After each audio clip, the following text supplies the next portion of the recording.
Hello and welcome to my channel. My name is Jenny. I'm from Jenny Card Designs. Thanks so much for stopping by today. My YouTube channel contains content that is intended to share paper crafting tutorials and inspiration with all of you. I hope that you enjoy. I have another project for you today in my Chop It Up series. I'm going to be using 12x12 cardstock to create a fun project today. If you've enjoyed this series so far, I think you're really going to love today's project. I want to share with you a new template book that I've designed. This book will be available for purchase on my website at www.jennycards.ca. You'll be able to purchase the downloadable copy where you can download and print it yourself, or you can purchase the physical copy and I will ship you out a copy of this book that I've designed. Shipping is available across US and Canada. If you're anywhere else in the world, then you'll be able to download these templates. So inside this book is a culmination of every Chop It Up video that I've designed this far. I have shared several videos over the past few months for multiple ways to cut up your 12x12 cardstock. And I have combined all of those projects into one easy reference book for you so that you can access all of the information, scoring, and measurements for the projects that you've seen on my YouTube channel. And you can follow along with me, or you can go ahead and create these projects yourself. So let's get into today's project. So I've got this beautiful, fantastic rainbow pattern paper pack from Michaels. It's so dreamy and pastel rainbow, super cute. I really love the designs in this paper pack. So I've decided to go ahead and pick out two of the designs. So for today's project, you're going to need two of the same pattern paper, two pieces that measure 12x12. I'm going to pull in my scoreboard and my score tool and get to work. We're going to start scoring first at 1/2 inch, and then the second score is going to be at 2 inches, and then the next score is going to be at 3.5 inches. Now we're going to rotate the cardstock one turn to the left, and then the first score is going to be at 1.5 inches, and then 9 inches, and then 10.5 inches. Now you're going to do this twice. We want to make sure that whatever paper that we're using, we want to create the exact same thing. You want to make sure that the orientation of the paper is the same so that your patterns go the same way if that matters to you. So we're going to take the second piece of paper, do the exact same thing in the same orientation, same way, and we'll have two pieces that look identical. Now I'm going to cut these two pieces together, and I'm just going to grab some paper clips. I want to kind of hold everything together so that I get symmetrical, even cuts. Now I've created a little template reference for you to use, and I'm going to go ahead and don't worry about the measurements that are on screen on that little template there. They're wrong. I will make sure that there's an appropriate template for you that you can use and you'll have the right measurements. So I'm just going to mark off what we're going to do. Here, I'm going to cut this piece off. For this little dotted line, I'm going to cut this down to that score line. And again, here as well. All right, and then don't worry about these little angled lines right now. We're going to come back to that in a minute. Here, I'm going to make a little 45-degree angle cut that I'm going to cut off. Same with here. And here, we're just going to cut those right away. Cut this away and cut this away.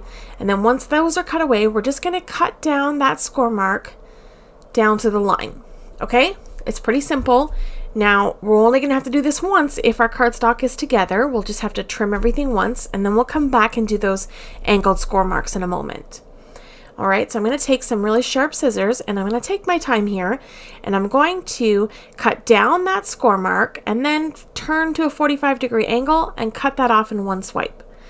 And now for this score mark here, I'm going to sort of cut the score mark away.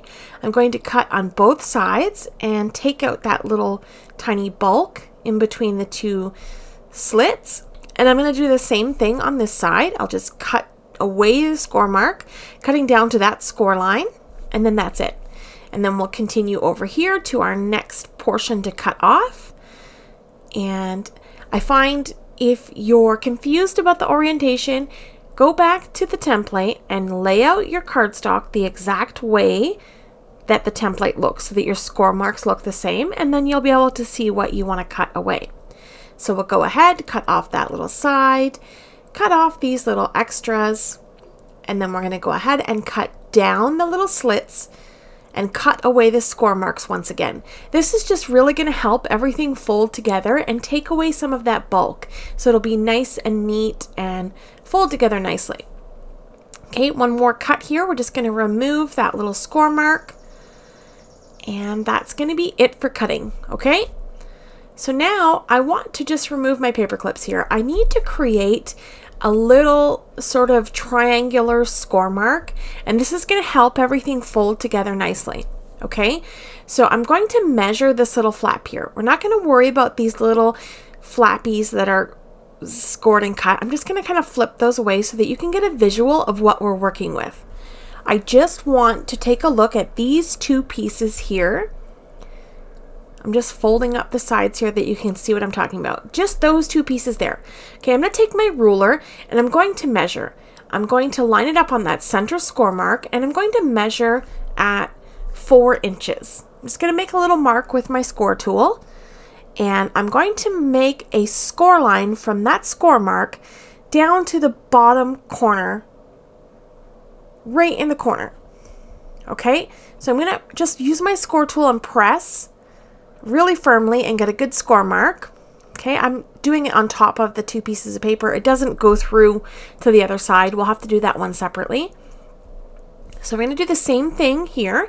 We're going to take that mark and all the way down to the corner create a score line. So this is going to create a triangle. Okay, so now we've got our little triangle, and we're going to do that again to this second piece. I'll just move everything out of the way. Would have been easier if I just separated the cardstocks at this point. You can do that. You don't need them together anymore. So I'll go ahead and measure again at 4 inches. Now we want this to be symmetrical. You want the score marks to be pretty much even with each other so that everything lines up nicely. So I'll go ahead and score that at 4 inches. And again, from that 4-inch mark, I'll go ahead and mark that at 4 inches. And from that 4-inch mark, I will line up my ruler to that corner and make a score mark. Okay? All right. So all the cuts and scores are done, and now we're going to start putting this project together. So first step, what I want to do is figure out which is the top and which is the bottom. The bottom has 2 thick score lines. Okay? I'm going to go ahead and crease all of these little folds, and I'm going to, and now for the sides, we want to create like a Z fold. Okay, almost maybe like a W or something. So you want to fold it in and then fold it back on itself. Okay, and now we're going to try to work in those triangle score marks. So I'm just going to fuss with my paper a little bit and get that score mark creased. I kind of went backwards here. I was scoring it inside out, and it'll all make sense when we pull everything together. So just take your time here, work in those folds, and then once you feel the cardstock sort of, go in the direction you're trying to train it to go, I'll show you here. I'm just kind of trying to figure out which way it's supposed to go. It doesn't make sense what I'm trying to explain to you, but you'll see in a second, okay? So I'm just creasing those folds. Once I get them all worked in, I need that little triangle part to kind of bump out, not in. That's why I was kind of struggling there. I couldn't figure out which way that triangle part needed to go. So once I figured it out, there we go. This is what you need that to do. You need that little triangle part to sort of scoot out. And then this is how it's going to work. Okay, perfect. Super good. I'm going to go ahead and crease the rest of these folds. Now this is the bottom of our project, and we'll fold it in and then fold it back on itself. Okay, There we go. This is what you should have at this point. So here we can start to kind of put things together. I'm going to add a little bit of adhesive to the top, okay? And then I'm going to add some adhesive to these little strips here just to tack them down, because you'll be able to see this when you look into our little bag.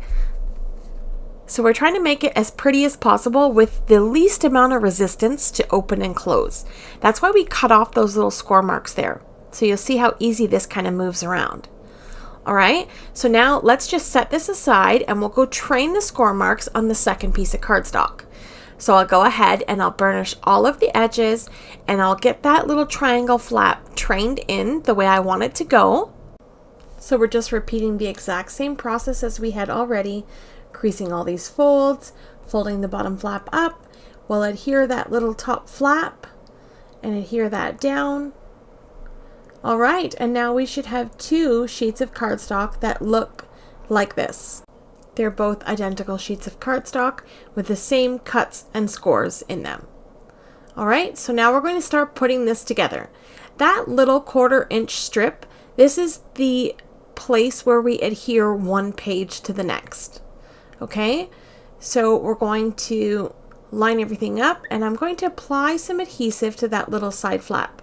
I like using liquid glue for this part because it gives you a little bit of wiggle room. It gives you a chance to line everything up and make sure it's straight. So I'm going to line this page up with the next, and I'm just going to make sure that I don't cover the little score mark. This way the creases will be able to fold, and I'll just press everything in, make sure it's nice and straight, and use my bone folder to secure that. And then I'm going to flip it over and I'm going to press that adhesive in. And then you see this little white strip where we adhered it together. I'm going to take one of the little scraps that I had cut off on the side flaps. I'll just trim those up to fit on that little part there, and I'm going to cover it up. You don't have to do this step, but I just thought since we have those scraps anyways, and you'll be able to see this part of the bag, that we can cover it up and nobody will ever know. I'm going to go ahead and I'm going to add some adhesive to the other little 1/4 inch strip, and I'm going to lay the box out flat and I'm going to fold it on top of itself. So this should line up nice and straight, and I'll just make sure that everything is adhered together well, press in my adhesive. I'll just use my bone folder to help train the score marks to make sure that there's no stress on the corners. Okay, and I'll just fold everything back and forth, make sure it looks good. All right, now here is where you can stop if you plan on making these bags ahead.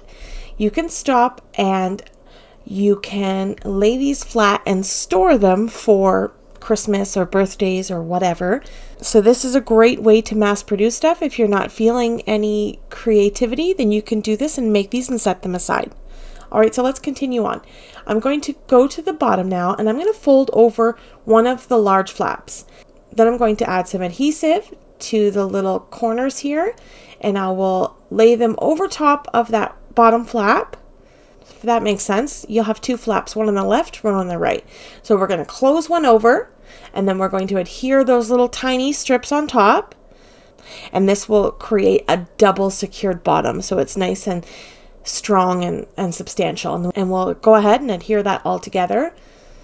And once I apply the adhesive, I flip the bag over and press from the inside to make sure that everything is straight and lined up nice and neat, and I get some firm pressure to close that cardstock.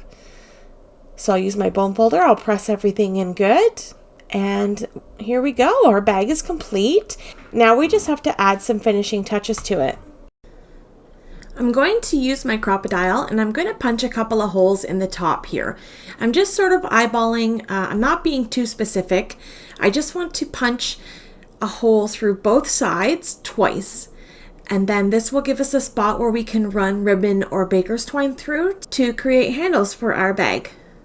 So I've just got some cute lace ribbon here. Now, if you want this to be strong, to be able to hold something a little bit heavier, you could always add eyelets to this to make the holes a little bit stronger. And I would also add an additional piece of cardstock in the base of the bag just for support. and then run your ribbon through, and then we'll get a nice good strong adhesion and we don't have to worry about ripping or tearing.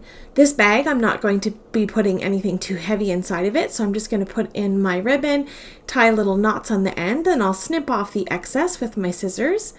And I'm happy with the way that looks. It's super simple, super cute gift bag that you can create for any occasion based on the paper pads that you have in your stash. You can make them for Christmas or birthdays or weddings, anniversaries, whatever you want. Now you can always step it up a little bit more. I've got some glitter die cuts here from Concord and 9th. This butterfly die is from the Butterfly Perfect Pairing dies from the May 2021 release. And I'm just going to add some spray adhesive and glue that down to my bag. And then I'll flip it over and add the other die cut from the same collection that says Life is Beautiful. And I just used some aqua glitter cardstock that I have in my stash. This is also another one of those 12 by 12 paper pads from Michaels. Super fun. All right, so that's it for this bag. All complete. It's a beautiful, simple project that you can make any day of the week. If you're not feeling inspired and you need something to spark your creativity, pull out some of your 12 by 12 paper pads and get to chopping. All the products that I've used in today's video you can find linked in the description box down below, including a link to my website where you can find this template that I've shared with you today, along with many others that I have designed previously.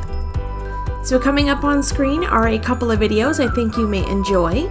Have yourself a lovely day, and I will see you in the next one. Bye!